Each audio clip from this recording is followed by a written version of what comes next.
Welcome to ISA Presents. We're having a conversation today with Dan Merchant from Z Nation, among other things.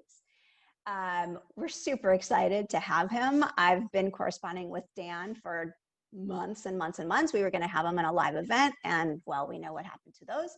So he's agreed to join us on a Zoom conversation today. So thank you, Dan, again. It's my pleasure to join. Thank you so much for asking me. The other note I want to let you know about is our upcoming events. October is jam-packed. So here we go.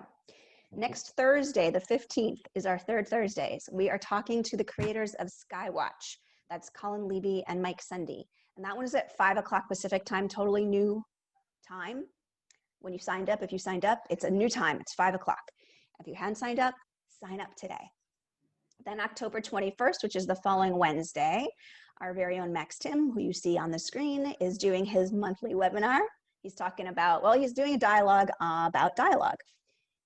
What makes for meaningful, standing, memorable dialogue, what makes it work, how to understand nuances, etc., etc. These are always really educational, fantastic conversations, so please do tune in. October 22nd at 2 p.m., we have a writer's sprint. We've been doing this for a few weeks now.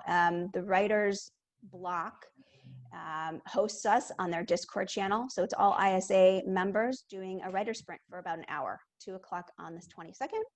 I'm almost done, but I've got two more. October is crazy. October 23rd, 1 p.m., we're doing a conversation with horror legend Charles Band. Even if you're not a horror fan, this is going to be a good one to join in, because he's going to talk about his interesting trajectory of his career. He's had to reinvent himself a couple of times. So that's really just pertinent to everybody. And October 28th, we're doing a free class with Pilar Alessandra, one of the consulting greats of screenwriting. She's doing a class on breaking the rules. Happy Halloween. For me, it's as you can see from my Who shirt, it's Happy Rocktober. Ah, all right. You are definitely a music fan. You've got a show. Is it coming out now? You're in development on Monsters of Rock? That one got waylaid by the COVID. But we'll try and regroup on that when the world returns. But yeah, we're casting. We shot scenes with Sammy Hagar already. So we got some in the can, and the script is done, and we were 2 weeks away from shooting in the fall. We ran out of weather, and then we were going to regroup this past summer, and here's where we are. So that it'll happen. It's one of those fun passion project things, and the trick is, of course, with a thing about a concert, the 1988 Monsters of Rock concert. Where there was a signature campaign where this radio station and these teenagers in Spokane, Washington, generated 40,000 signatures begging Van Halen to bring the Monsters of Rock tour to Spokane in 1988, and they did. And they played a little kind of small stadium. It was 25,000 people or so, by far the smallest venue on that big summer tour. But, cool. Sam and Ed and the gang were so touched that the fans were that bonkers about it. And it was a big deal. And we shot Z Nation in Spokane, and 30 years later, people are still talking about it. Where were you with Monsters of Rock? For the rest of the country who get all the big tours, like even Seattle, just across the mountains, the Kingdome, had the Who and the Clash and the Rolling Stones and the, Metallica and Joan Jett, everybody already plays there. Not everybody makes it out to the eastern corner of the state. So the fact that 1988 Monsters of Rock tour did was a big deal. And it's a Dazed and Confused Fast Times at Ridgemont High kind of throwback around this particular event. So very cool. I hope to get to do it. That's Teen Rock Comedy feature. So it's going to be a feature, not a TV series. Yeah, that's not a series. That's a movie. Yeah. Got it. Okay, cool. Yeah. And I think that's a good segue into just a little bit of your background. I could read a little bit of a bio. I mean, for everybody watching, Dan, you're veteran TV writer, executive producer, director. I guess you could say best known for Z Nation, but you have a whole bunch of other projects that you have worked on, are currently working on. You're developing a sci-fi thriller called Downwinders. Yep. Jonathan Comic Martin of Deadpool. the list goes on. Nobody wants to hear me just kind of read something off, but and so we can get a little bit of your background. But I think because of your love for music is a good way to segue into who you are. Sure. So, and a little bit of voice, because I want to talk about voice. I think a lot of our writers watching and listening, they hear so many different definitions and versions of what voice is and what it means. And music, I think, has a really great way of drawing out your voice, because what are you attracted to? Everybody loves different types of music. And so what does music mean to you? Like, you have all of these beautiful framed images on the wall. And you mentioned before we started that you like to look at certain images and go, I want to write a story about what that made me feel. So is there a nostalgia there for you in music? Probably, but then also, you know, what draws out the feelings and why? It's probably a difficult question to ask. Yeah, I guess the way it started for me in this way was the, you know, music of the Beatles as a kid. So this is, you know, 1973 or 4, and I'm 8 or 9 years old. And I would literally get up before school and have my bowl of Cheerios and sit on our little forced air heating duct in our little suburban house. So you sit on the hot air in the morning in your PJs in front of a speaker. And the first album I ever had was the Beatles Blue album, which was the greatest hits, the 67 to 70, I guess it would have been. That came out after they broke up. They were already, but so I didn't have the context of how huge and famous they were. It was just, I had this music, and it was just, I'd never heard anything like it. And so I guess the thing that really moved me in the way it related to the creative thing was in this weird, beautiful creative expression. I was moved by it. I was touched by it. I laughed, or I cried, or I wondered who Edgar Allan Poe was and why they were kicking him. You know, when I'd listen to I'm the Walrus or something, it's like, whoa, who is that? And I look it up, and it's like, oh, Edgar Allan Poe wrote spooky stories. I'll go find those. You know, so it just was this gateway to creativity. And it also, you know, expanded the world to go, there's whoever made this lives in the same world I live in. How is that possible? So it just expanded the world. And I just loved how somebody's creativity, and then, you know, of course it moved from there to books and movies and TV and whatever else, to go, oh, I appreciate how they share something from their world that I've never experienced. And for whatever reason, however I'm wired, that made me want to reciprocate. It's like, oh, I want to make people feel like that made me feel. So it was on that kind of primal, you know, spiritual almost kind of reaction to go, I want to participate in this world. I just felt like that was a way I could connect to the world, and it felt good. And then years later, probably reading some Stephen King anthology or one of the Stephen King books, might have been Christine, where at the head of each chapter was a different song title, and they're all songs about cars. So it's like, you know, chapter 6, Brand New Cadillac. And I'm like, oh, I love that Clash song. And it's like, oh, so there's places where you'd see this overlap. Or, you know, John Hughes had a famous writing trick that he would talk about, or he'd go, oh, Pretty in Pink and Breakfast Club were my Clash period again, the revolt, the find your spot and say your piece kind of stories. And I read somewhere that he would make a playlist of the music that made him feel the way he wanted to write, or the way these characters would speak. And that completely made sense to me. So to this day, I do that. And it's a practical trick also, because I don't know if, you know, the writers listening would agree, but, you know, sometimes like you're on this fantastic roll and you're right in the zone and you feel what every character you're writing for feels, and it's just all there. And then, you know, it gets to be whatever, dinner time or bedtime or whatever it is, and you got to put it down. You come back the next day and go, where was I? Nothing. And then so I've found out that I was able to trick my brain into it by going, all right, put on Radiohead's Burn the Witch and run that playlist again, and it takes 30 seconds. And I'm like, oh, right, I'm here again. And so for me, it's a good tool. I see it as for others as well. But there's something about that creative expression thing and being a part of that community that's really powerful, I think. I think what you said, your connection to the world, I think, is what's key, because that's what really any artist is striving to do, in my opinion, is that we're we feel connected to the people who are sharing their art. So we want to then, like you said, reciprocate and then connect also with other people. So it's all about connection, which then, of course, then really just derives from feeling. And that's what that playlist approach does. It puts you in a feeling, and you're not just writing information, and you're coming from a place of your own personal perspective and you know, I try to use another word other than voice, but your perspective on something everybody else also feels. It's just, this is how my take is. Yeah, no, and it's interesting too, and it's, you know, sort of a high bar if you start with, you know, the Beatles or Stephen King.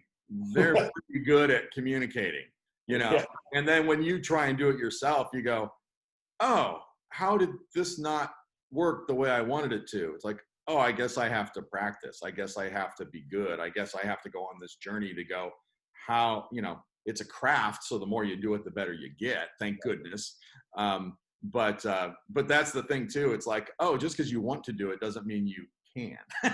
So then you appreciate the challenge. And especially when you set the bar as high as I want to be moved as much as I was by this thing or that thing.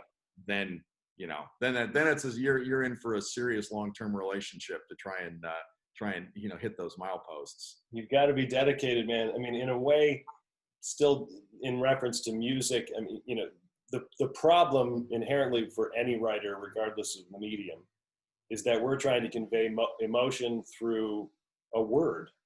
So they're just on the page, so somebody has to read that, and so that you then hope is conveying the emotion. Musicians are a little luckier in that a note that they're projecting can be heard as opposed to seen, and there is a little bit of a difference, but there's still, like, your words as a writer are your notes when you're trying to present a story. Yeah, I mean, the script is just the sheet music, you know, and you still got to find the band, you know, you still got to find the cinematographer, and you still got to find the actors, and in that respect, then they become the same to me. Like, that's partly why I like directing so much, is because the script is the sheet music, and now you go get to you know, conduct the orchestra, you know. Yeah, and it's terrifying but also really fun. It is. Oh, it is. Yeah, no, it's, I might have mentioned this when I did a ISA event in Portland, Oregon, where you know, when directing Z Nation, let's say, which was a very brisk production schedule and a pretty tight budget. And yet we felt the need to have 100 zombie extras, and we've got to have, you know, we were shooting on a schedule where it should have been My Dinner with Andre, you know, it should have been two guys sitting talking. And instead we've got, all right, bring the zombies. Okay, blow up the tanker. Okay, and so out of, you know, if we're shooting a 5-day or a 7-day schedule, there was probably 1 or 2 days where it was just the best. It was just clicking, and it was awesome. And then there was 2 other days that were, all right, this is hard, but it's fine. And then there's 2 or 3 days out of that schedule where you're like, as soon as we wrap, I'm going to go blow my head off because I can't be in this much pain again tomorrow. And yet it's this thing you love and you work so hard to get to, but it's brutal. It's just such a and so often it's things that are, you know, not in your control. You could have, you know, prepped your shot list and rehearsed everybody, and everything's just the way you want. And then it's like, oh, so the lightning storm's going to come now? Is that what we're doing? It's lightning storm? Okay, great. You know, now do your shoot day with 4 less hours, you know, or whatever it is. And that was it. Every day it was a different monkey wrench, which is part of the challenge. But that's a neat thing as a writer director or writer producer, where, you know, you get to have a certain amount of control, or you try, you know, you ride the lightning, as Metallica would say. You try and, you know, you try and surf this big wave where what you wrote and intended on the page can translate into something people can watch and totally get it, and then be moved by that. So just more filters to try and get your idea through unscathed. And it's, you know, it's glorifying. It's glorious and glorifying when it works. But you know, it doesn't always. You go, it was close. That's what I did my best. That was tough. You know, it's that as much as any. So it's like being undaunted by modest success or outright failure, because you don't spike the ball in the end zone that often. You might win the game barely, sometimes it's a last second field goal, sometimes it's you're doing a dance in the end zone, but right that's life, right? I mean, exactly. That's especially 2020. Yeah, no kidding. Oh my gosh. Yeah, you're right. It's been a year, and kind of to segue into that, I mean, we'll talk about voice, and I think there's something in this comment you made in an article I read. I think this was from maybe 5 years ago, but you said that comedy and horror, of course, I'm trying to read my notes, but I don't even see it, but I thankfully remember it. But comedy and horror are two sides of the same coin. Yeah. So explain that. What do you mean by that? I guess what I mean by that is horror and comedy are similar in that if it's scary, you scream or you jump. And if it's funny, you laugh. You don't think about those. It's reactive. And there's something on a kind of an instinct level that you're tapping into, as opposed to I remember being deeply affected and moved by, ordinary people, really heavy, serious drama back in the day. But I was affected because I thought about it and I contemplated the ideas and whatever. And in a horror movie, you can jump out of your chair because they knew how to hit the right button. And so I feel like they have this visceral, instinctive thing that they tap into, those two genres. And my favorite, I just noticed my favorite horror movies were always the ones that had some humor to them too, whether it's, John Carpenter's The Thing, where Kurt Russell's just kind of a wise ass, or the comic absurdity of, the five guys strapped to the table when they put the hot wire into the plasma, and one of the guys starts turning into a creature, and the other four guys are still chained to him and stuck. It's like, I don't know why that's funny, but it sure is. And so I noticed, American Werewolf in London had some element, either like high school movies, and just going, oh, I like that.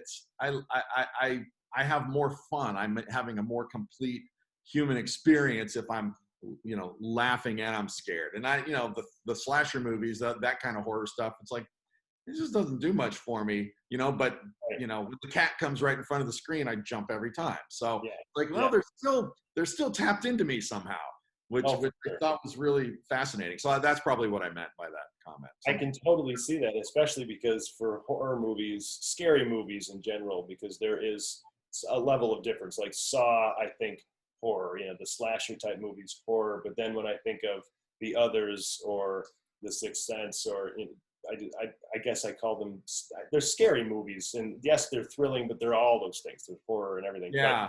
But when I'm scared, I laugh. Yeah. You can release. Yeah. Otherwise, I'll just be fucking scared. And I don't want to feel scared, So I have to laugh through it. But, and so I've learned to enjoy the scary, like Paranormal Activity, the first movie anyway. The sequel started to get a little ridiculous. But, when that first came out, that scared the hell out of me because it felt so visceral and real. And so I had to laugh through it. Otherwise, there's no way I'm sleeping tonight. But your comment about the humor in Z Nation was a gallows style of humor. Yeah. And so it's dark comedy. And I mean, is that something that you like to put into all of your projects, or would Monsters of Rock have a little bit of a dark humor kind of feel? I don't know how dark. Monsters of Rock is more of an 80s teen comedy throwback. So it's pretty straight up. But yeah, I mean, I think the thing that was really effective about Z Nation and showrunner Carl Schaefer was great at kind of framing this, is that the humor comes from the characters, it just from who they are, because we know who they are, and that's why it's funny. And the situation they're in. The situation, yeah. I mean, I go back to stuff like, back to Cheers. That show was brilliant because it was funny because of who the people were. Having a guy walk into a bar and everyone in the bar goes, "Norm." Why is that funny? It's funny because he's a businessman who comes to the bar so often, everyone knows him, and he's not out working and he's avoiding going home. It's like all those things are funny, but you have to know all those things about him, or it's like, what's that about? You know, and so that's that's one of those mathematically perfect comedies. I think they just did such a wonderful job writing that. There's humor in just one word of everybody saying Norm, because then the audience is participating in that moment of going, oh my God, they all know this guy so much. And what are the implications? Yeah, and then what are the implications of everyone knowing this guy? And, you know, it's like, wow, that's really funny and smart. And so that's what was so great about, you know, with Z Nation was so much fun, is that it was such a weird tonally show, but you got to have, you know, there was horror. I probably had a zombie eat an eyeball out of somebody's face in at least half the episodes I did. I don't know why, but it's like, you know, we need that. And it was just like, just to go, this is horrible. It's so over the top. It's kind of funny. But then the other stuff, like you said, the gallows humor, the other stuff going on around it, you know, Doc looking for Z-weed, you know, to get high because he needs a break from what's all's going on here, you know, whatever stuff like that was funny kind of in that context. But yeah, I think it comes from whoever the characters are. And I like the full spectrum of humanity, because that's just, it's how I don't know. It's how we are. Those kind, you know, even something silly as Z Nation, and I think that's why it did resonate with lots of people, is this is how we operate as human beings. Let's put them in the weirdest situations and see what they do. You know? Well, and your zombies actually run. That's true. Which is in and of itself something. In a way, I'm like, finally, when I watch The Walking Dead, I'm like, push them over. They barely move. They're scary, but they're not that scary. When they get into thousands, yeah, okay, that could be a problem. Yeah, you have to really screw up though. And that's what we used to think about Walking Dead, which, you know, the first season is fantastic. It's a great show. I mean, we just went, okay, they already do that. That's their real estate. What else can you do?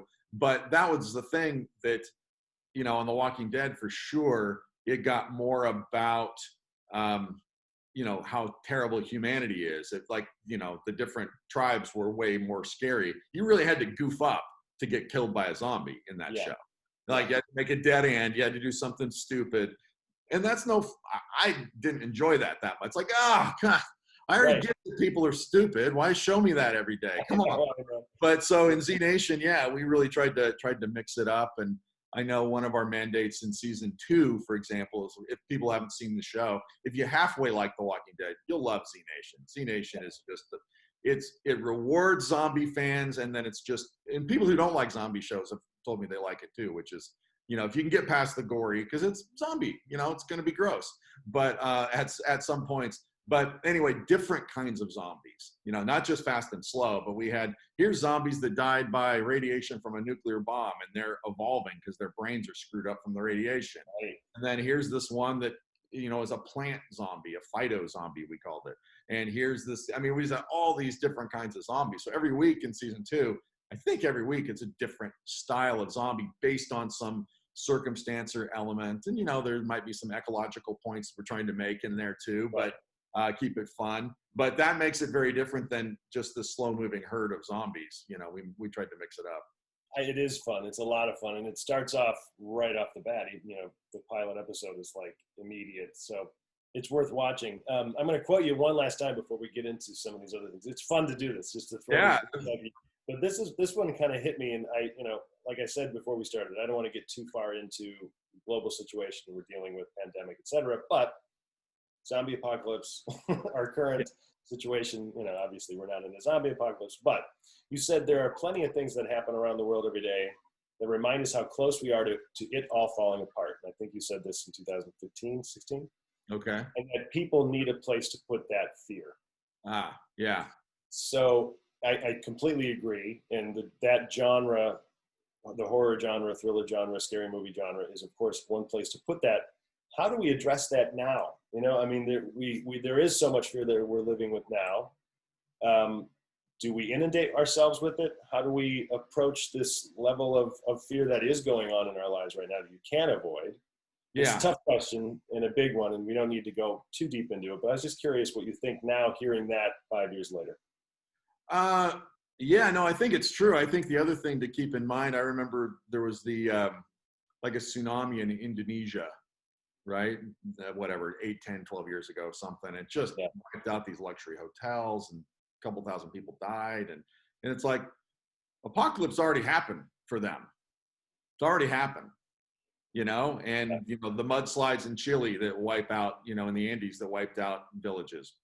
Apocalypse already happened for them, you know? So I think that's just a reality that we in the West have been pretty blessed not to have to think about much. You know, when I growing up in the Seattle area, Mount St. Helens goes off in May of 1980, and that's a little bit of a wake-up call. Half the state is in darkness during the day because of the ash cloud. And, you know, a few people died. The mudslides wiped out I-5, and we were actually visiting relatives in Portland and couldn't get back to Seattle, so we had to go up the coast. And it's like, so that just as a little minor thing always stuck in the back of my brain that's like, yeah, circumstances changed. The Turkey earthquake, Istanbul had their apocalypse, or wherever the village was, they got just completely cleaned out. So anyway, so that's a thing that it's not always this final thing that's just out there in front of us, that's this faceless fear that we got to deal with. It's like, you know, and look, somebody who gets COVID now and has to say goodbye to their relative on the phone, gets kicked out of their apartment because they can't pay because their job went away. It's like apocalypse is happening right now for lots of people. And, you know, I've been so blessed, and lots of people I know have been blessed, lots not as blessed, but to go, my biggest complaint is I finished Netflix. Now I got to go watch Amazon Prime. It's like, that's my worst problem right now. Really? You know, it's like, okay, if that's your situation, then like me, I need to push myself to look out and around a little bit better and go, can I do anything for people out there that are in difficult circumstances through no fault of their own, whether the mudslide wiped out their house, or, you know, their school, you know, everybody in the school came down with COVID, whatever it is. I think it's a great way. So sorry. So then on the entertainment side of it, I still think the same rules apply, that our subconscious needs a release, because I'm pretty powerless about how to fix this. Just me. I'm pretty powerless. So from a psychology standpoint, I think that some kind of, you know, relief is good. And depending on who you are, sometimes that could be prayer or exercise or scary movies. And I do all of those to try and get through, you know, each of the day, you know. And it's funny too, early in the crisis, early in the lockdown, I noticed that Contagion and Outbreak were just trending off the charts. And it's like everybody went to go, and, you know, we turn on Contagion and go, oh crap, it's a documentary. Yeah.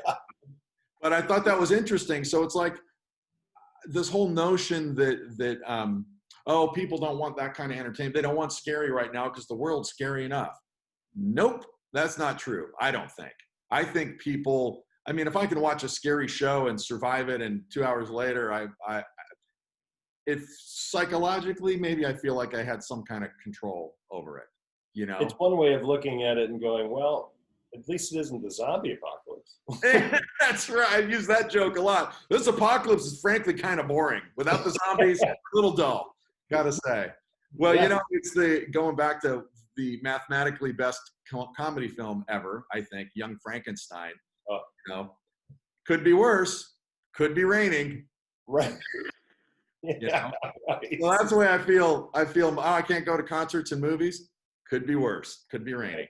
Yeah, that's great. I think it's a very positive, optimistic way of looking at that, and I'm glad you put it that way, because it's true. We all need to really look at what we should be grateful for. We're all able to experience this webinar right now. We're all able to educate ourselves. We're all still able to write and create. You know, so I think it's all positive. At least in terms of how we look at it. Okay, so John might be right here. The zombies may yet be coming.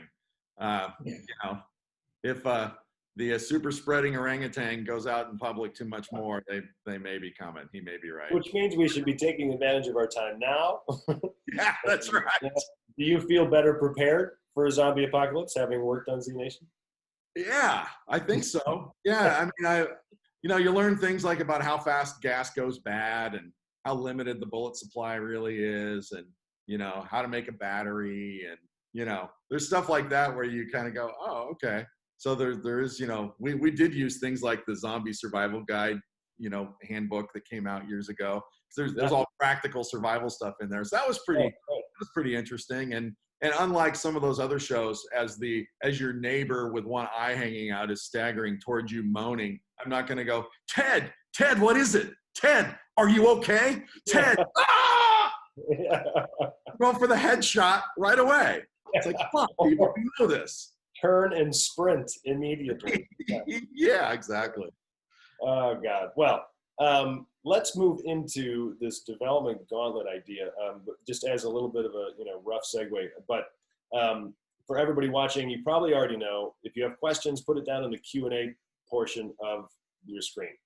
I'm not actively watching the comment section. We do have some, Scott and Molly and some other folks are watching the comments. So if you put a question in there, that's fine. But we may not get to it. I'm definitely going to miss it. But we'll get to the Q&A. We'll probably go for another half hour here, Dan, and then we'll start looking at some questions. No, that's great. Okay, so the development gauntlet, I mean, it is, I assume anyway, because I haven't gone through it specifically like you have, that it's very relative to the project. It's relative to the studio. It's relative to the production company. It's relative to COVID. I mean, technically you could argue that Monsters of Rock is going through a development gauntlet. But yeah.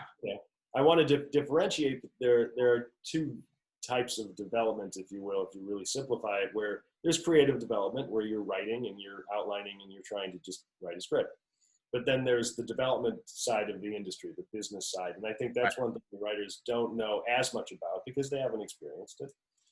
So why don't we talk about that first? Then we'll go into a little bit of your writing process and how you kind of work your way through it. Okay. So you came on a little later for Z Nation, but in general, what do you know about the process of how a show actually gets made? What is the general, if you could break it down, way the show is actually put on TV? Sure. Well, I'll give you a story about a series I did with VH1 and Paramount called Strange Frequency, which was what I was in Vancouver for a couple years on and off shooting. And that was a rock and roll Twilight Zone, basically, was what Strange Frequency was. So again, a chance to all that meaningless rock trivia that I know, like, oh, remember that time when Van Halen glued all the furniture to the ceiling? Oh, great. Let's figure out a show about that. So in that particular case, I was a big fan of VH1 back in the day. This is 20 years ago now, probably 2000.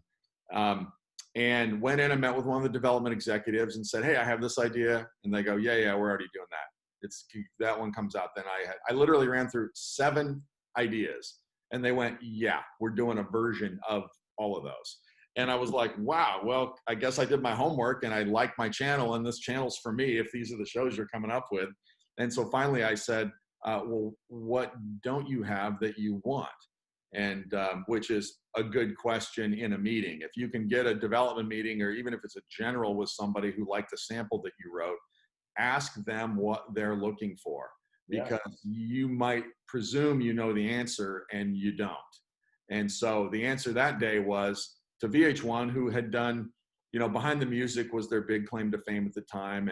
And there was like maybe a rock and roll game show. Like I had a rock and roll Jeopardy type idea that they were literally doing rock and roll Jeopardy. And so I'm like, okay, well, great, you got that. So I ran through these ideas and they said, oh, well, we're looking for an anthology show. And to me, anthology meant Twilight Zone. Like a new story every week. And I go, what do you mean? And she goes, oh yeah, no, that exactly. And I go, you gotta be kidding me. And what was weird was I had a meeting later that week with Dark Horse Comics, who did, Hellboy and The Mask and stuff. I know Chris Tung over there. I've known. Oh yeah. Okay. There you go. And so I had a half-hour pilot script for them that happened to have a music tie-in, and that story was basically there's a hippie serial killer who derides grunge music and the modern music, hates it, and he drives around around a Lollapalooza type place and picks up young grunge fans, gets into arguments about whose music is better, and then kills them. And then the twist on it was that there's a young grunge fan who hates the old dinosaur rock stuff. I don't want to hear any more about Neil Young and Bob Dylan. They can't sing. I'm done with that. And so that guy's a serial killer that kills the old folks. So one guy picks up the other guy. So now you got the 2 serial killers in the car, and you don't know that the kid's the serial killer till about halfway through. But anyway, I had that script in my bag, and I'm like, and my brain is processing, going, did she really say that? And I'm like, so I reach in, I go, oh, I have that. And she's like, what? And I go, here. And I handed her the pilot script. And, you know, I got with my sort of mentor, a guy named Jim Sharp, who I worked with at Almost Live in Seattle back in the day. And he went on to a long run at Comedy Central and just recently stepped down, but he knew them really well. So he was sort of like a, you can trust Dan, he's smart guy to come on. So Jim came on to EP with me on that. And we sold the show right there. And so they loved that script. And they said, what we think we'd like to do as far as development goes is debut it as a, like a Twilight Zone, the movie, 4 half hours, and we'll air it as a VH1 Movies That Rock on a Friday night kind of thing. So go come up with 3 more scripts. And so I got with 2 high school buddies who had helped me write the first one. And we got together and we came up with, 20 ideas, kind of to prove to ourselves that if this worked, we can go on and on and on. Yeah. And then we picked out 4 that were all pretty strong and slightly different from each other. And we wrote those, and then we turned them in, and they went, oh, these are great. Love this. And then it was trying to figure out, who can we get to host? Can we get Bowie or Jagger or who can we get? And we ended up with Roger Daltrey from The Who, which was pretty cool. Since I'd slept in the parking lot in 1982 to see the Clash open for The Who at the Kingdom. So, which is what I said to him. I said, in 1982, it's like, and he laughs and he goes, how were we? And I go, dude, you're the fucking Who. You were great. And he laughs. So anyway, so those are fun little things, but that was kind of the development process on that particular show. On another. So here's a question then, Dan. Yeah. So when does the development process stop in terms of the business side of getting the show ready?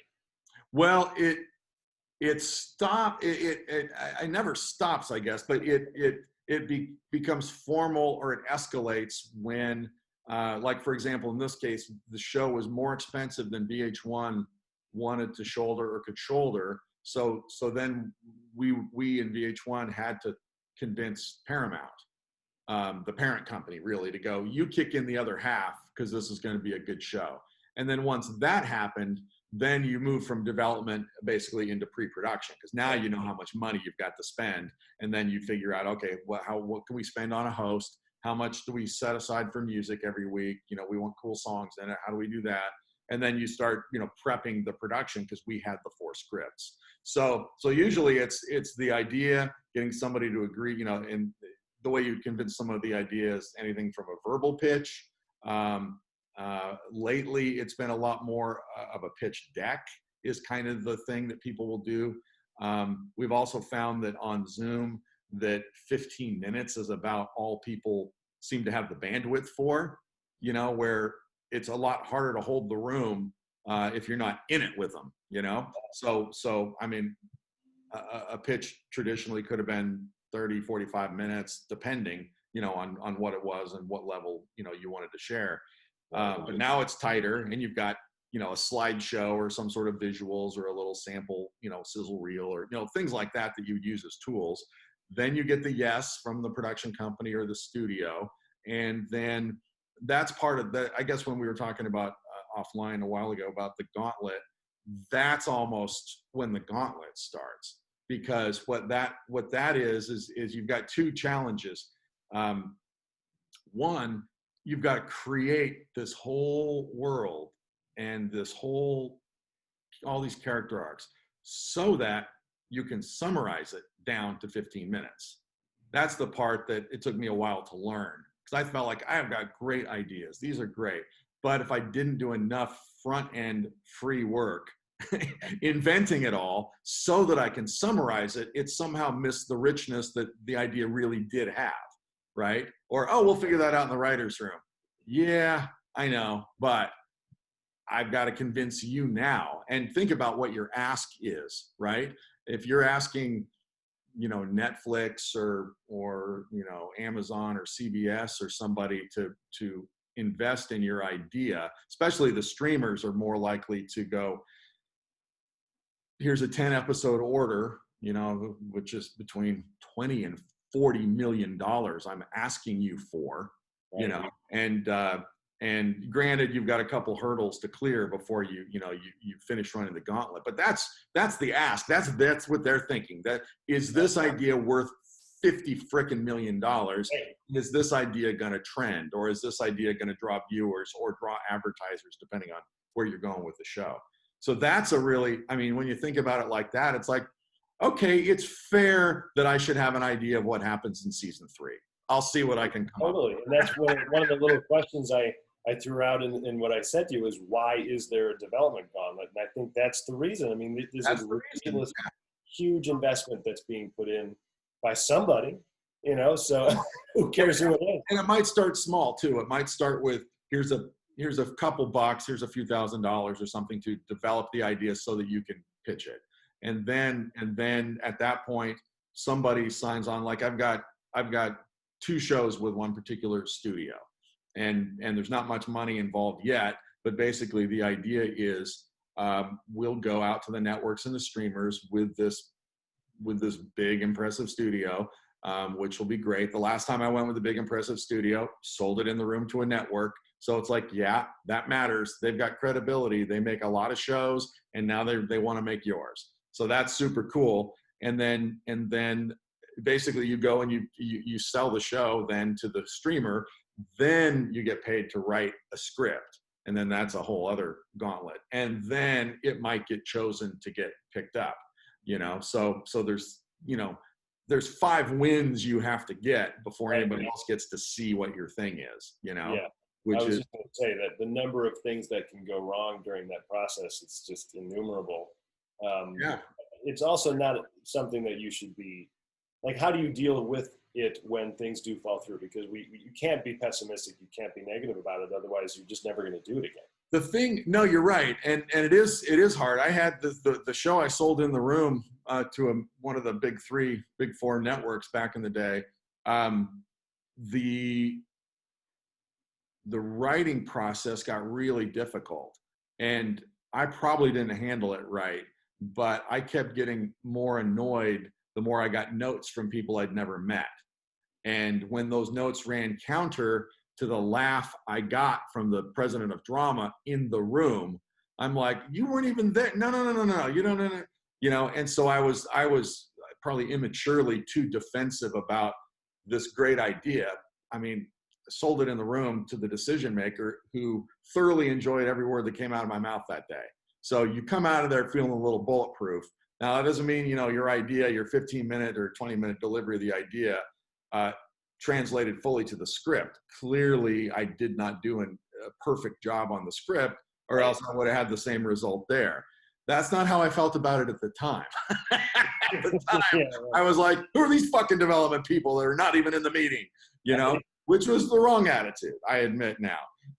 And so part of that gauntlet is appreciating and understanding what somebody else is trying to bring to it. And the thing that the development execs bring is they've heard way more pitches than you've given. And so what I've sort of started to develop, in the last decade maybe, is that, and the best ones is that even if you don't understand the note or you don't like their prescription about the note, accept that they bumped on that and try and figure out why. If it's so clear to you, but it's not to them, that's on you. That community, you got to communicate, you got to complete the circuit. Just because you said it doesn't mean they get it. And it can't be their fault every time for not getting it. Yeah. So that's a thing where, and then like I was going to say, the best executives are rarely prescriptive. It's like, oh, instead of a gun, he should have a chainmail mace from the medieval times. Yeah. I'm not sure that's the solution, but I get your point that something's, it's too gun heavy, and you don't want to have that level of buy. Okay, I'll figure out what you tripped on. So that's part of the gauntlet, I think. And then the other part is that I've had lots of projects that I've been told, or I felt like, were really great ideas and really excellent, and they didn't go. And what you also start to accept is that you can have a really great idea and it just didn't fit somewhere. Yeah. It's less about the quality, and you can have bad stuff that did fit. How in the world? I mean, we've all moaned at Netflix or the network or anybody else to go, how is that thing on? What is that? Oh my gosh. Well, they had the right star attached. Somebody had to fulfill the second series of their deal. They were looking for something that was just, we just want some crazy action thing. Doesn't even matter what it is, because they got to fill their crazy action slot. Okay.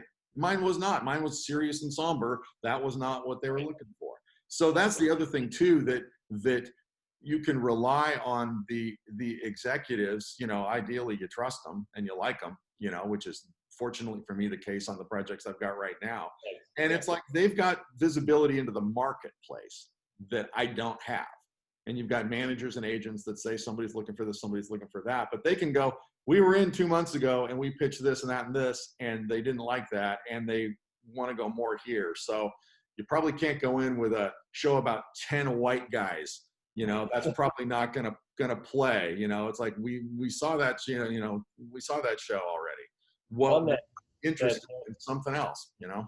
That note about what you were saying about how we went in there, we pitched them this a couple weeks ago and they didn't want it. So for everybody listening, what you mean is that those development executives have bosses they need to answer to. Those bosses have people that they need to answer to. So you have to go up the chain. So that development executive is also thinking, what is my boss going to be thinking of the notes, not just the literal notes that I'm giving, but what I'm having this writer actually do, because I have to present this to somebody else. That's true. That's true. And yeah, and I guess because they've got 10 other projects besides mine, or whatever the number is, that they're going out, they're getting data and intelligence, and they're getting feedback from the buyers that I'm not privy to. And that stuff is valuable, you know? And it's like, and so now I'm to the point, I'm asking all kinds of questions on the front end too. Where do you think you would take this? Why? You know, what, you know, blah, blah, blah. Because it's like, at the end of the day, if I had that same information before I sat down to write, I might have done it different, you know? And so you're kind of trying to adjust on the fly, you know, to the marketplace. And it's just, I don't know, I just am in a better place, I think, of appreciating it's such a team game. Development is a team game, production is a team game, all of it's being in the writer's room is a team game. It's just a team game. Settle down, you got yourself in the room, relax a minute, and see how these people can help you be smarter, and see how you can serve the big picture by tailoring your idea a little bit. Or, you know, I mean, I'm somebody who's pretty prolific with ideas. So it's like, okay, you don't want any of those? What are you looking for? You know, which is the thing that I would just, like I said a minute ago when I was telling the VH1 story, ask that question before you leave the room. Make a friend when you're in there having that general with whoever that, you know, director of development or VP of development, whoever it is, and go, what are you looking for? What would you really love to see you guys take out? What would you, because you might have it in your bag. Or you might go, oh, that's so funny. I was thinking about a remake of Eat My Dust. It's so funny that you would want a cross-country car chase show. I've been thinking about that too. Wait here, I'll be back. You know, and that way it's not just I had one good meeting one time. It's now you're developing a relationship, and the other person can kind of see, hey, this idea person could be a problem solver for me, kind of what you were saying. Because, you know, you're right. They've got people to answer to, and at a certain point in this business for everybody, it's scoreboard. What have you done for me? Have you delivered a good script? Have you delivered a good show? Have you brought a talented creative person into our world? Because the networks tell us every quarter what they're looking for. And if we can't meet their needs, they're going to quit asking us. Yeah. Yeah. A screenplay, I wish I could remember who said this, because it's, I think it was on one of our events. But a screenplay, an idea is an invitation to collaborate. And if we can just remember that. Yeah, that's good.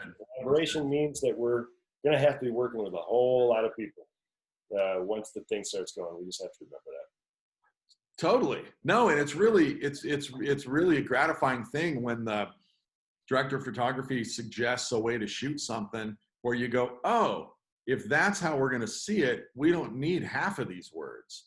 The picture's telling this. Oh yeah, duh. You know, so that's the other thing of, you know, keeping an eye on we're trying to make a piece of filmed entertainment that's moving to people. We're not trying to do the perfect recreation of my precious script. Right. You know, Totally. and sometimes the way actors do it, I used to joke about something like Sleepless in Seattle. How do we know that Meg Ryan is falling for Tom Hanks? The backlight that makes her hair glow is how we know. Right. Like, I don't know what's in the script. All I needed was the backlight and that sweet little girl next door look that she cocks her head slightly and gazes at him. I don't need a speech. She just told me, and so that's the thing to remember, as you're making that transition, doing rewrites, or trying to transition into production. It's like, take a step back and see if it's working. Yeah, You may not need as much as you think. The visual can say just as much or more than the words, for sure. Okay, so we're going to get into questions here. One last question for you. Other than music, because we've kind of established that, what inspires you? What keeps you inspired when you are having, creative issues or so-called writing block, or you're just going through, difficult problems with the production or something? How do you just kind of stay positive and stay inspired?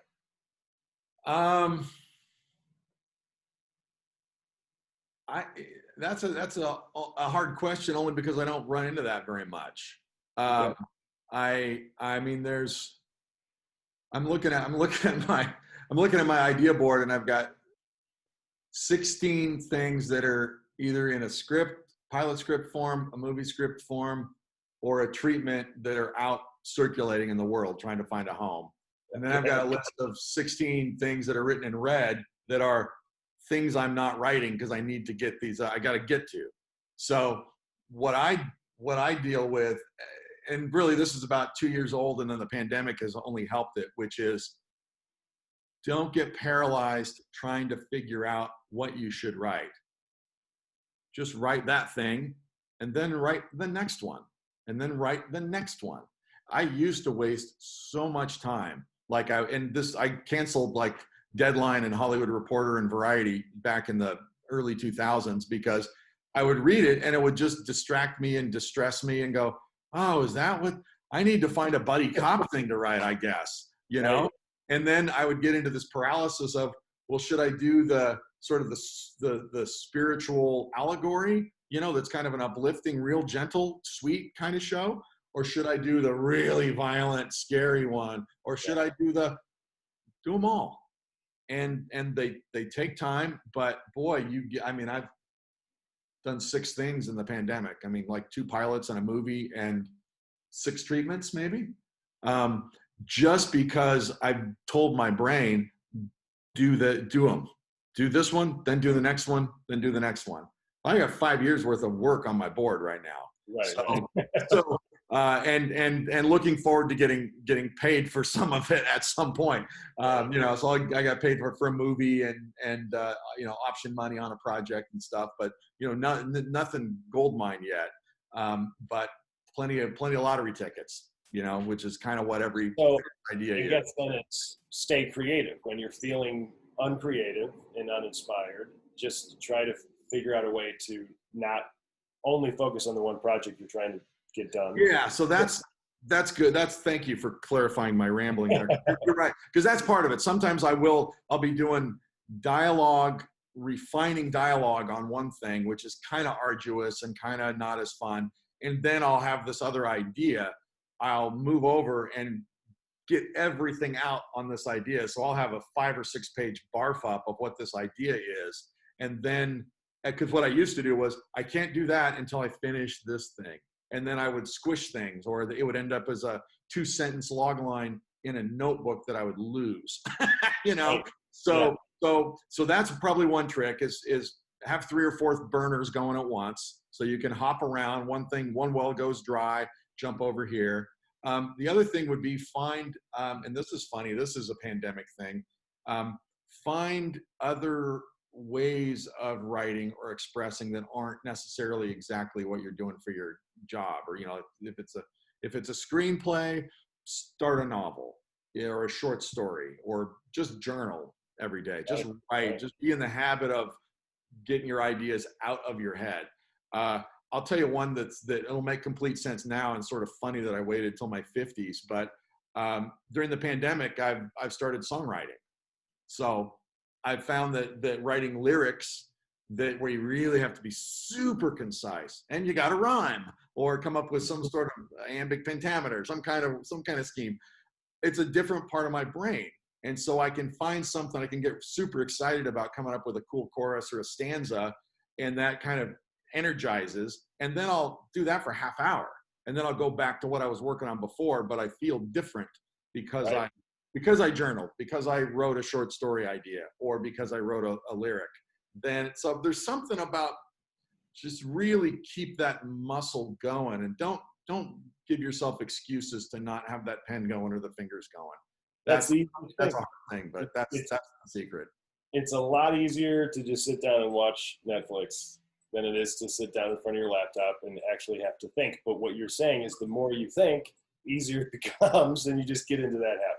I feel like it's some kind of momentum, or it's inertia, right? An object in motion tends to remain in motion. And so if your creative brain is in motion, even if it's not directly on just one goal and one particular project, that I find that effective. That's been really effective during this pandemic, and I've talked to lots of people that go, oh, I can't write, I'm too stressed out, I can't do any. I'm like, you're alone in your apartment for 18 hours awake. How are you not getting anything done? And I get it, but it's a mind trick. You can change that. You can break out of that. And like I said, it's like draw a comic, do an update of The Far Side, one panel, one line there, go work on that for a minute. And your brain will start coming up with solutions, Right. That's great. All right, let's get into some of these questions. Let's see, we've got quite a few, which is great. I have not pre-read any of these, so I'm just going to pick them at random, everybody, to see you're aware. I'll try to get through all of them. Betty is saying, 2 out of the 3 pilots I'm now writing were completely inspired by music, so I completely relate. Do you have any advice for indie writer, director, producers who need to approach musicians about optioning their original songs for their film or TV projects? So that's part of the question. And then do you usually write a nice letter to the musician's manager? How do you get the ball rolling when you do want to use somebody's music? So I guess if Betty's just talking about, like, when you're writing it, it's like, just, write what you want, and in the old days, they used to go, oh, don't ever put a song in there. Don't ever do. It's like, I disagree with that, because I feel like it, 70s rock ballad. Well, it's different if it's Turn the Page or Badlands, it's like, it'll tell you, it's about the story or something. I guess it depends what it is. Cause some of that stuff, you don't have to worry about, you don't have to approach anybody till you're shooting it, and you got to clear the song. You can cheat by saying a song like Stairway to Heaven. Yeah. Now in the case, so for example, with Monsters of Rock, that's a really specific historical thing. Now, it's a historical thing that happened. I can write whatever I want about it, right? But I wanted Sammy Hagar to be in it, right? And so so I called his manager, and just kind of out of the blue, and just said, hey, here's what we're working on. Here's what we're thinking about. Here's the story we'd like to tell. And in this case, we wanted him to be in it too. So there was this different ask.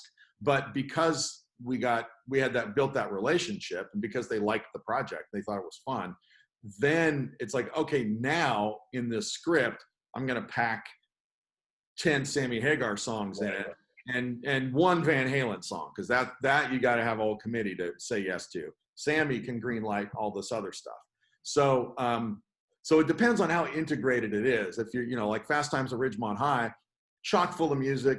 The rock culture was a big part of that movie. Dazed and Confused, same thing. Didn't matter what those songs were. Not really. I mean, they call the movie Dazed and Confused, and they couldn't get Zeppelin's Dazed and Confused, right? Didn't matter. Right. So I'd make that a secondary concern, unless you're doing, the Aerosmith life story, in which case, depending on what you're trying to tell, I don't know. That's maybe she can specify. Yeah, I think that's a big help. I think a lot of writers who are writing material that aren't even that musically focused or specific are still wondering, can I put a reference to a song in there? Sure. I mean, the producer, whoever comes on to work on the project, is going to give you the answer of, we probably won't be able to get Stairway to Heaven, Right. No, that's right. But if it helps, I find it sometimes more helpful with the given the flavor of what you're trying to write. You're looking for every trick for somebody to read it and go, oh, I get what they're going for. This is fun. So Yeah. Rhonda is asking, Dan, the early years, were you focused exclusively on writing or striving for dual roles? If dual, what was your biggest growth moment in your craft? And by dual, I think Rhonda means writer, producer. Yeah. Well, it was interesting. I started, the first things I wrote was sketch comedy. And whether that was in college, I had a little college TV show. And so I wrote and directed those pieces, because it's not like, well, I wrote a sketch, now I need to go find a director. It's like you just did it, and you're in a half of them too, like the Kevin Smith school. So we did this show called Almost Live, and the day after, I guess I graduated on a Saturday, and then that Monday I had a meeting with this guy Jim Sharp and the show's host John Keister, and I had written 3 skits, and they bought all 3 of them. So I'm like, one business day out of college, I'm like, I'm a professional writer. This is a piece of cake, Yeah. But so for those things, the sketch things, it's like you often, we were inside of, the King TV, which is the NBC affiliate in Seattle. So, we had to borrow the videographer from the promo department, to go, and you just had to tell them what to do. So you sort of had to learn, what it was. And because you wrote it, you had a picture in your head and stuff, so that writer director thing kind of overlapped a bit. But then when I started, I worked in commercials for a while, starting as a producer, and then working my way up to director. And so that was just more experience with bigger crews, with talent who had a dressing room and could throw a fit, all these different things that you had to learn how to deal with. It's like, oh, this is directing too? Oh, okay, great.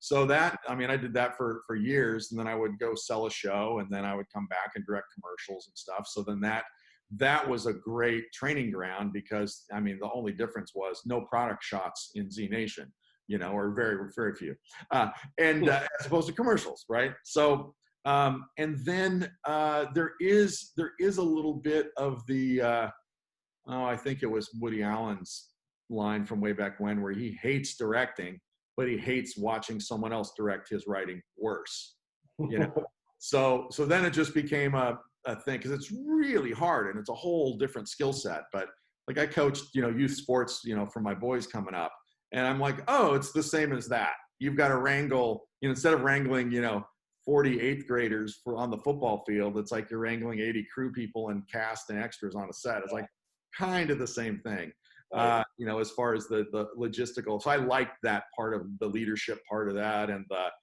how much you could influence how the day went and things like that, just by your energy or force of will and organization, and hopefully good ideas too. So it's it's sort of all blended together. Yeah, right. Okay, here's a fun question. What classic 3 favorite horror movies would you recreate if you were directing them, with your voice in mind, etc.? That's a great question. I watched American Werewolf in London a couple of years ago with my kids, and it didn't translate. It wasn't half as funny as I remembered it being. It has these few moments, and we've been walking around saying "Stay off the moors," since 1984 or whatever. But it's like, you know what? Not nearly as funny as I remembered, and so that might be one. To try and make it the way I remembered it was. I remembered it wrong. It just wasn't nearly. There's a lot of slow stuff, a lot of it's like not nearly as funny as I remembered it. So that might be one. I don't know. That's a really excellent question. I'd have to think about that. See what my horror movies on the shelf are. It's like, what's your favorite horror movie? I think Alien would be right up there. Can you make that a comedy? Yeah, exactly. Yeah. The Thing, Carpenter's The Thing, is really great. I just love the adventure of it, and the humor and the camaraderie of it. Which is that's why I love Jaws. I love Jaws for the male bonding camaraderie and the scary stuff. Yeah. But Tremors was one that I thought was super funny, and Fred Ward and Kevin Bacon just playing it straight as can be. It was so good. But the ones that I'm thinking of are not ones I would remake just because I love them. I love them how they are. I'm gonna be up late thinking about that tonight. Thanks for that. All right, good. All right. Let's see.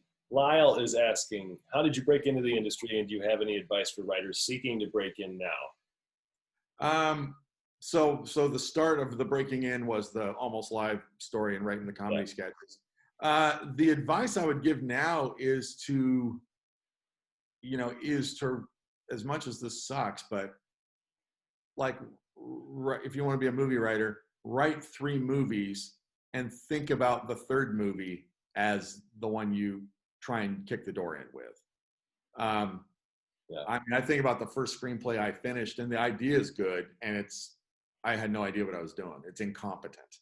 It's just, I was great at sketch comedy. I'd done a half-hour thing, but the feature thing, it was like it's a whole, and movies and TV are the forms are a little different, But again, the encouragement is it's a craft, and the more you do it, the better you get.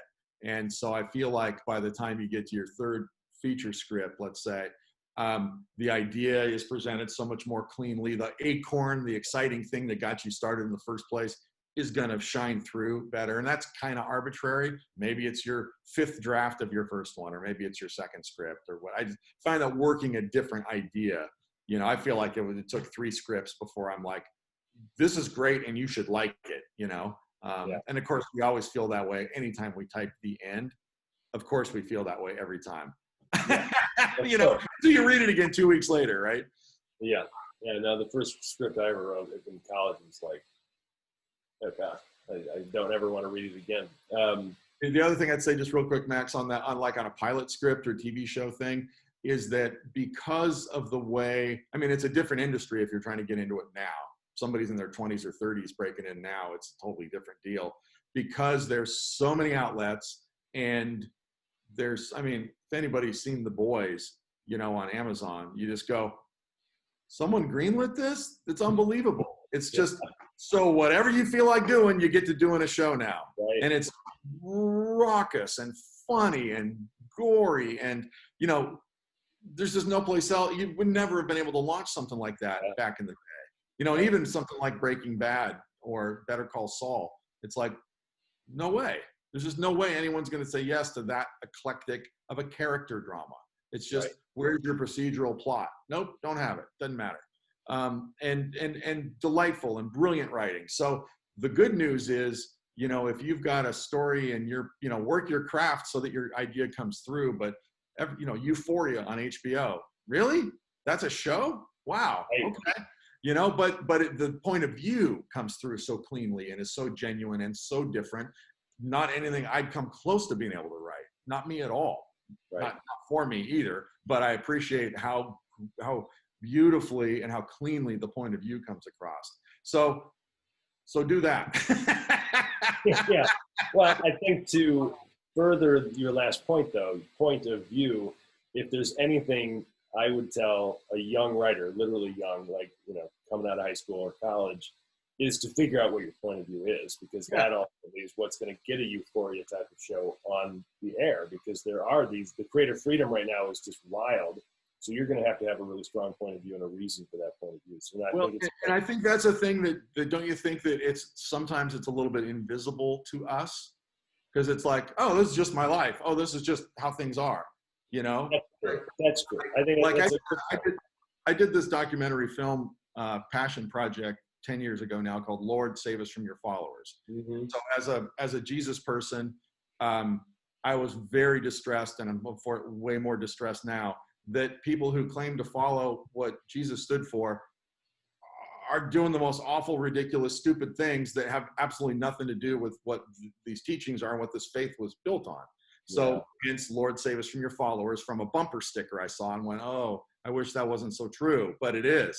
And so what I did when I did this movie is, so I went out, played churches and colleges, and we got a theatrical release, and NPR, promoted in San Francisco. We did an audience, we did a screening at the, the art house that was mostly a gay audience that came because they wanted to see it.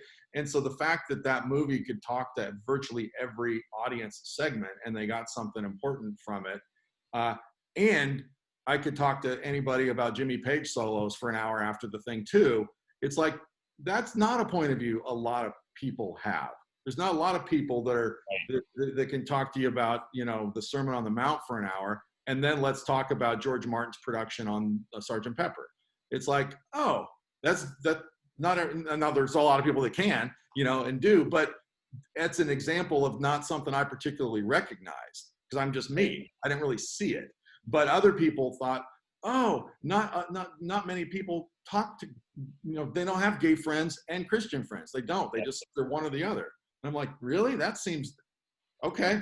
So anyway, that's the thing. You might not see your own point of view. You might not be as aware of it as it'd be plain to you or to me. Looking at the other person. That's a good point to think about. A lot of incredibly genius type of people may not be able to say, well, here's my point of view and my voice. They just kind of know it and they are who they are. But there is a self-awareness to them. They understand, they have an understanding of who they are. So there's some, self-help spirituality stuff work that we need, we might have to do. Right. Let's see. I'm going to try to get through these. Let me just think. So Marilyn is asking, how do you get people to read apocalypse films that may seem bleak to them at the outset? She's saying, I find it's hard. It's been hard actually getting people to read my script about climate catastrophe, even if there is hope threaded through it. It's a great point. I've got a project that is it's called the Coronaverses, and writing it with a short story writer who's a real gifted guy, Tim O'Leary. Really funny book, and basically it's stories from the pandemic, from the offbeat stories from the fringes of the pandemic. So it's kind of offbeat, like Fargo might be or something, but happening in the world that we're all a part of, and nobody wants to know about it. And it's funny and it's weird, and it's just what Marilyn was asking. It's like, how do you get? It's like, it's not what you think. There's more to it. It's not what you think. There it is. There's the trick, to be solved for the ages, is just get somebody. I feel like it's the kind of thing in this particular case, I'm thinking, if we can get some talent attached to it, because they're great parts and it's really an actor's showcase, then somebody might go, oh, okay, that's all right, let me read it then, but everybody thinks they know what something is. It's like, climate change. Yeah, I've already seen Day After Tomorrow. Don't need to see it.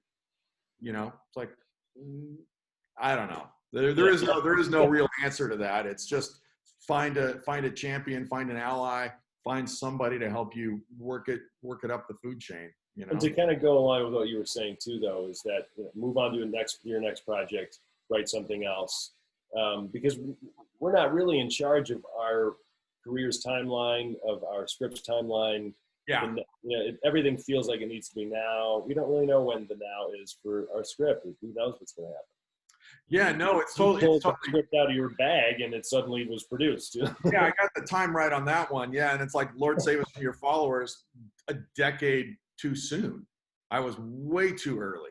It's like, if that movie would have come out in the Trump era, it's even more, sadly, way more relevant today than it was even then. It was bad then, as far as those issues go. So, yeah, I don't know, the Coronaverses thing in 5 years, it'll be perfect. Who knows what? Right. Just do your best. Just do your best writing, and like I said, the talent strategy thing helps to get things produced sometimes, and or finding them. If you've got a manager, go look, focus on this. If so-and-so liked my other script, or they like this, ask them as a favor to me to read this script. Whatever trick you can do to get someone to read it, and then it'll either stick or it won't, and that's the thing. We don't control any of that, right? Just write the best you can write, make it the best thing that you want it to be, and then, then you got to move on, Hopefully you got business people to help you with getting it seen or whatever. So Leslie is asking just for some examples of inspiration. So movies where music is a motif. which like woven through it's the driver as opposed to like an emotional character-driven type of story. Movies that you've loved that are extremely music dependent. Yeah, I mean, probably my favorite one is called Once. You guys remember Once? Yeah. Glenn Hansard, the Irish, rock singer, folk singer, and it's a relationship movie, but it's a relationship about these two musicians and their relationship to music as much as anything. There was another movie that I think was a Mark Ruffalo movie. I think the same guy who did Once did it a couple years later, and I can't remember the name of it now. Adam Levine has a part in it. Maybe Keira Knightley's in it. It's based on the name. The title maybe isn't great because I don't remember it. That's another one.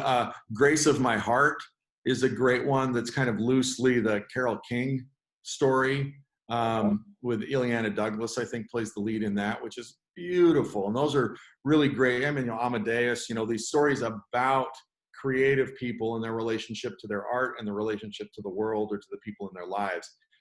They're really great. And they seem like they're hard to get made because people go, oh, it's limited, or, look, probably for her and for me and lots of people, it's almost like a religion. It's so meaningful.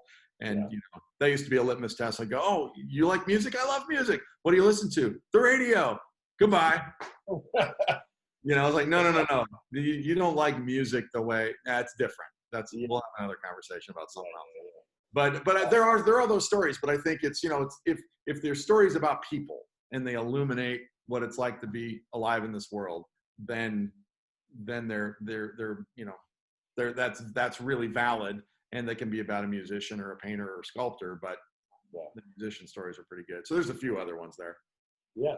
Okay, was cool. Begin Again the name of the one? Thank you. Nice. It was not me. It was Anne and Marilyn.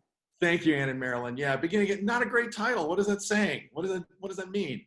That could be any movie. That could be I'm on my fourth marriage movie. That's what the title says. Yeah, thank you very much. A great movie, though. It's a great movie. So anyway. All right, Eugene. So interesting question from Eugene. What if you write in a whole new genre? How do you pitch a new genre that no one in the industry is familiar with? I would say that'd be amazing if you did.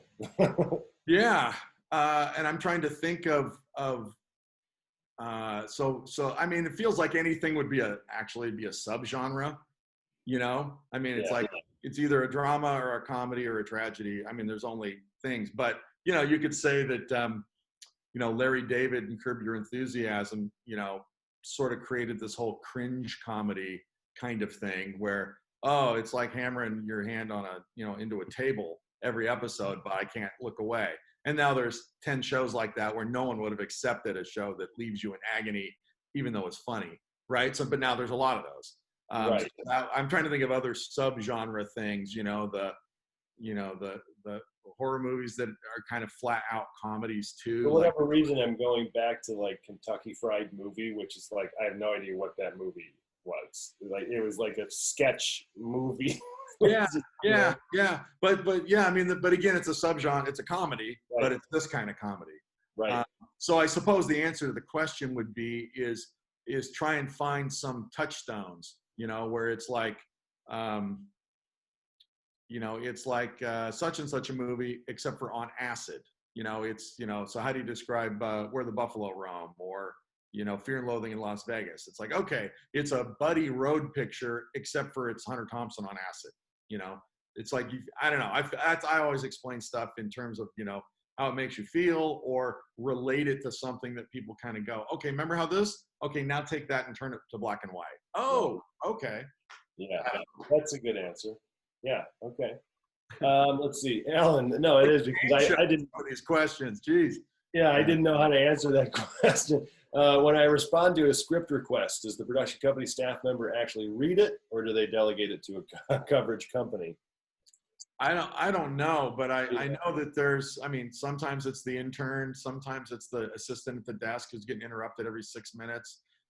Sometimes it's, coverage professionals, who've been in the industry and this is what they do as a freelance gig. So it's I don't know. I mean, I guess it's a case by case thing, but it feels like the quote coverage company that's not a bad thing necessarily. I Right. mean, really, there are people who have written things or been in development for years, and this is just a freelance version of what they would have been doing inside of a studio anyway. They just don't have to go sit at the desk on the lot. And if a company is using an outsourced coverage company, which I really haven't heard of, most companies have their own people that are providing coverage, but they need that coverage to be good enough so that they understand what the project is, so that they can send it up the ranks, and so they have an understanding. So it isn't just kind of, throwing the script to somebody that they don't care about. It's still important.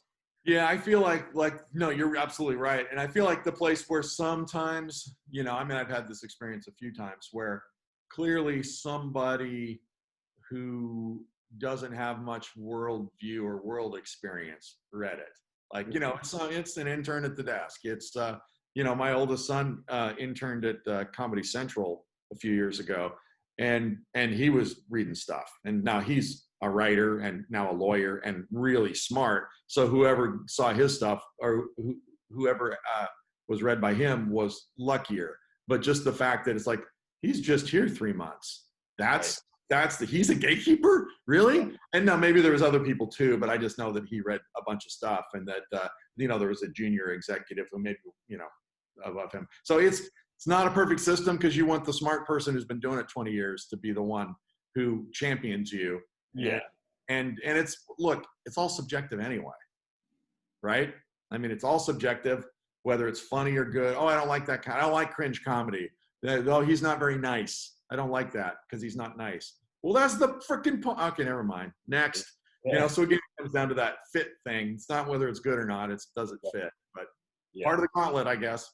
No, it is. And it's not a bad thing. I mean, if you have a production company requesting your script, send it to them. Don't say, well, who's going to read it? Never mind. It's. No, look, like I said before, I'm only half kidding. They're lottery tickets. Yeah, right. Huh? Yeah.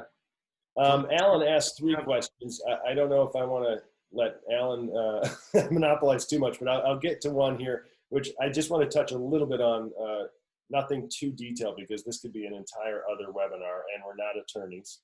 But Alan's asking, can a writer negotiate producer points, back-end points when discussing the option agreement? Okay, sorry, hit me with that. Where's that question? Alan is, here we go. Can a writer negotiate producer points and back-end points when discussing the option? That's interesting, because I've had it go both ways. So sometimes you work out like the whole deal in the event of the yes. Like, here's what the script fee is going to be. Here's what all the points are, blah, blah, blah. So, for example, when I was dealing with the studio on 2 of these projects I've got, we absolutely did all that stuff. Here's what the role is. Here's what the pay is for weekly on this. So you did go through all that.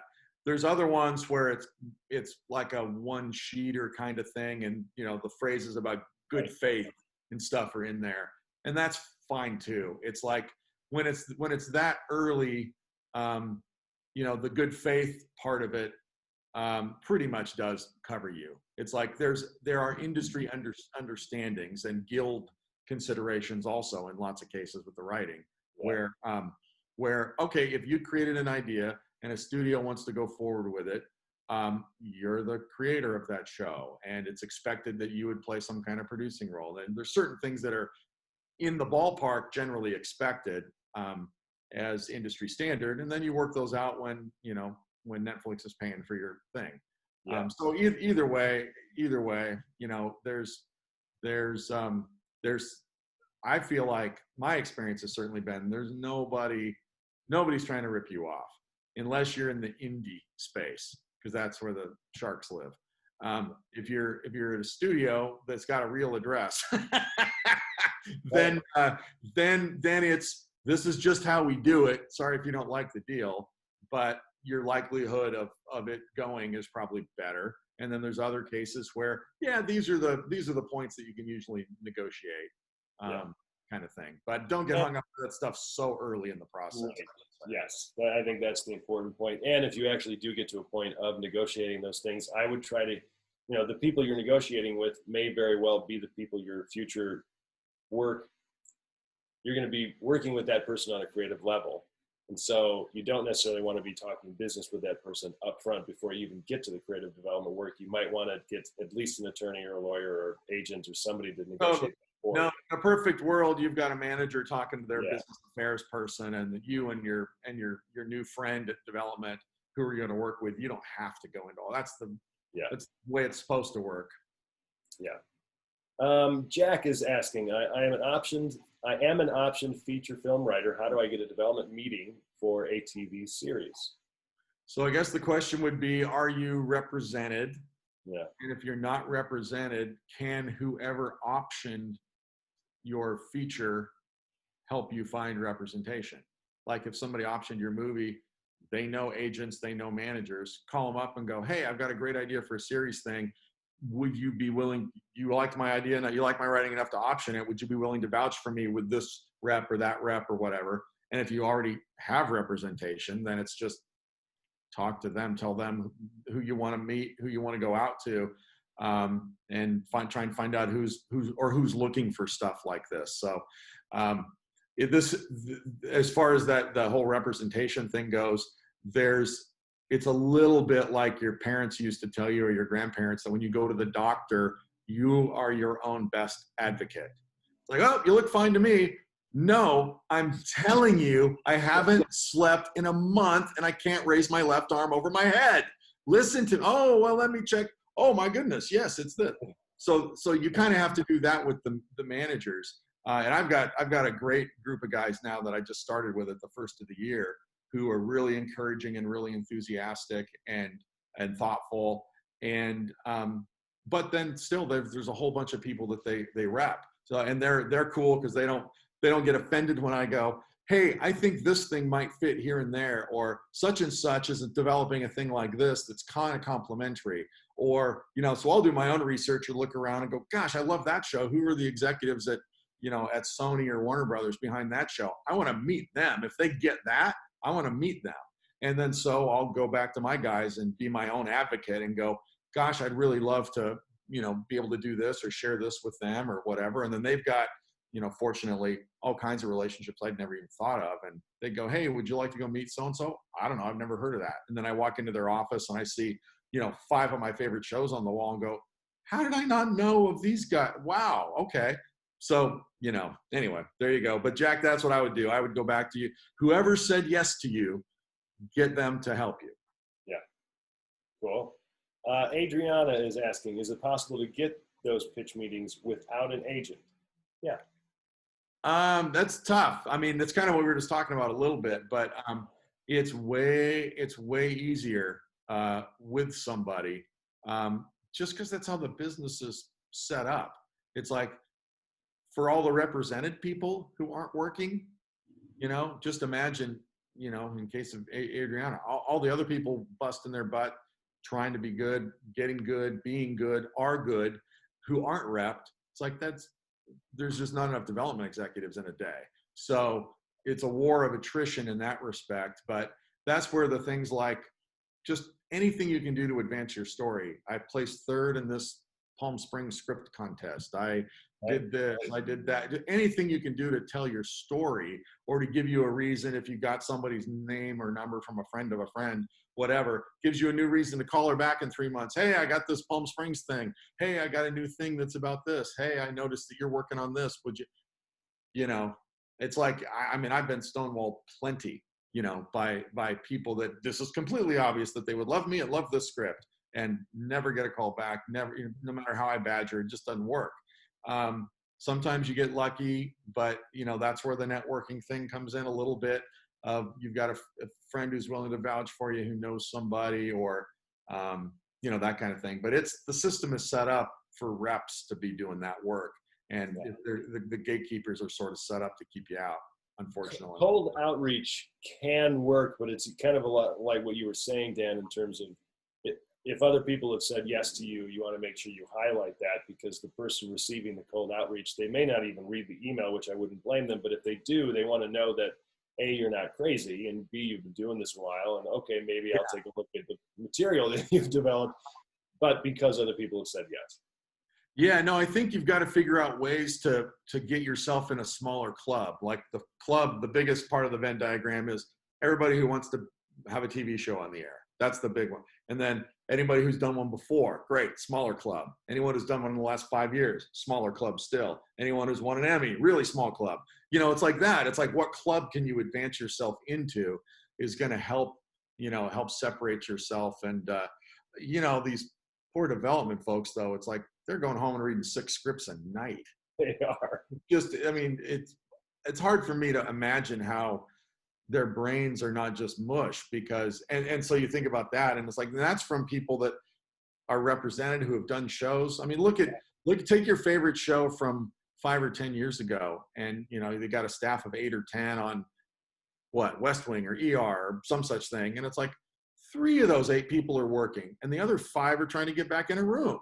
It's like, that's brutal. Because I'd look at those resumes and go, those guys totally kicked my ass. Right. Doesn't mean I'm still trying to get in the door in front of you, but I don't understand how they're not working, you know? And so those are the numbers that you're up against. And so that's the other part, is so not personal. It's just so not personal. It's not personal. It's also not necessarily a negative. Like, I hope everybody listening are, you know, that you're not thinking, oh, well, then why do I bother? I mean, you should bother because you love doing this. And it's also a little bit of a test. Like, how much do you want this? Because it's just what it is. This is just the industry. You have a ton of people who are more talented, better financed, with better connections, who are still having difficulty trying to get work. I mean, Paul Haggis, I remember having a podcast interview with him. He wrote $1 Billion Baby and Crash. And he's still writing stuff on spec and he can't get it sold. So this is just the way it is. You know? Yeah. And the encouraging part, though, is if you start to get a little bit of momentum, it's like, it does, you know, it does matter that Jack optioned a feature script, because that moves him into the next concentric circle, somebody who's optioned something. And then you've got a little traction with somebody else in the industry who can champion you. So that does make it a little bit different. And then, you know, you get, like, you know, was 5 years on Z Nation. It's like way easier to get meetings, way easier to get read. It's like, all right, good. It mattered. It wasn't just that I did that. Now it's gone, like high school. It's right. Done. It's like, no, I'm in a different circle now. And that's, you know, and then, you know, getting this thing option, and, I got Sammy Hagar shot in the can for that. Okay, good. These things can build on each other, where it's not 1 in 1,000 ideas is going to get out there. It's like, no, 4 out of 10 next year. You know, I'll have 4 things rolling next year. Yeah. That kind of. One piece of advice you wish you would have received when you started?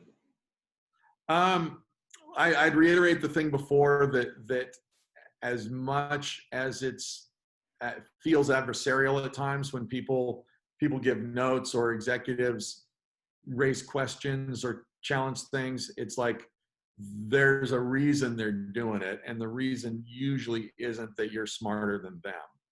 That's usually not the reason. Once in a while it is. But so a certain amount of humility and a certain amount of keeping your eye on the goal, which is, I want to make this show with those people and get it on the air. How can we do that? And I had a manager once tell me that it's like, if you, your writing is art, and if you want it to remain art, then don't let anyone else near it. And if you want it to be commerce, learn how to play with others. So there are your choices. If you'd like to get paid for it someday, figure out how to work with everybody. And if you don't, and if it's what you've done is so personal and so precious and so whatever, that's cool. Just don't expect to get paid for it. That's all.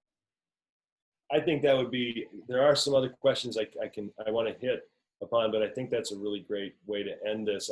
Let's hit Lavia's question, because I think a lot of writers think along this way. I'm a new writer and I'm very shy. Any advice on how to approach producers and get their attention? I need to amplify my network. So how would something, obviously, Dan, you're a gregarious guy, you're fun, you like to joke around, you're good with people. Some writers are just not naturally talented in that realm. Yeah. It's difficult to give advice for those, folks who but what would you say? It is tough. And my wife likes to joke that it's, during the pandemic, all the extroverts in the world have to learn how to live like an introvert. How do you like it now? Because the rest of the world is suited, being an extrovert is kind of rewarded. It's seen as, you know, whatever. You're confident. You believe in your ideas. You're bold. You're what's like, this is how I am. I don't know. I mean, that stuff might be true, but it's just as true as the person who's painfully shy and intimidated by the 8 people in the room staring at you. They're just as confident in their cool idea as I was, but it might not come off that way. And that is tough because it's part of the grading system, particularly in the Zoom world. It's tough. It's true. So I guess it's it's about connection. So is there some other clever way, you know, when you send your script in, it's inside of a Nike shoebox because it's about running, or, you know, I don't know. It's like, what are the gimmicks where somebody can go, oh, that's, you know, because look, every writer's very creative, and, you know, you've got to market yourself or market your idea to somehow move your script from the bottom of the stack to be one of those 6 scripts that went home with the exec last night. So I that would be the thing. If it's not through force of personality and just, you know, raw energy in this particular way, then think of what it is you can do, you know, and all of that gets you to the point where if they take the script and they open to page 1, then you're done. Then it's about your writing and you're fine. So we're just talking about this little introductory bubble, you know, and there's other things too where, you know, if somebody says, oh, we like this script, but we would love to have you come in and pitch. So bring 2 actor friends and have them perform a scene, you know, from it. Instead of you droning on because of doing something you hate and not really selling it, have the male lead and the female lead or people playing that to convey that part of the backstory, you know, make it a little play that you direct. Do something, if you're doing it on Zoom, you know, you can do it like that. Do something where you're incorporating music or movie clips, or you tell your story. And if you can't do it or don't like doing it, or it's not as effective, just like this, then figure out, how do I get their attention? How do I move them? How do I make them feel what they want to feel? And just think out of the box in terms of what your resources might be. Because if you wrote a script that's that good and you can get them to read it and you're going to nail it, then it's one more creative piece of homework you got to come up with. But it is, you know, it's just about creating that connection, and there's a lot of ways to do that. You know, all these questions are great, and your answers have been awesome, Dan. I think that advice really can go to all writers, whether you're shy or an extrovert, you know, or somewhere in between, because I think ultimately what this process of writing forces us to do is to be aware of what we are good at, and then forcing us to focus on those things, find reasons to be confident, regardless of your personality. I think for the people who are kind of shy, you do have to remind yourself more of, well, I got to this place for a reason. So I have to, you know, work out how I can provide these people with my own level of uniqueness. So I think that would be the ultimate way to get over that shyness, you know? Well, and I think too, also be encouraged that through the written word, you had this idea and you refined it and present it in a package of a script to be able to connect to other people. And so therefore you've proven that you can take this idea and connect. So then take the idea of, I want to connect with you. How do I do it? That's, you know, it's the same goal obstacle thing. You've already just done it. You wrote a movie, you wrote a TV pilot. You can do this sort of thing. And this is just a different set of obstacles, but it's the exact same job. Yeah. Well, everyone who attended, thank you for being here. Dan, thank you so much. This was a really great conversation. Well, thank you, Max. I enjoyed it very much. Molly? No, it was great. And thank you all for all the terrific questions. I totally am going to be staring at the ceiling tonight going, what 3 horror movies would I remake fun? That's totally going to get in my brain and go, how did I not have an answer to that one?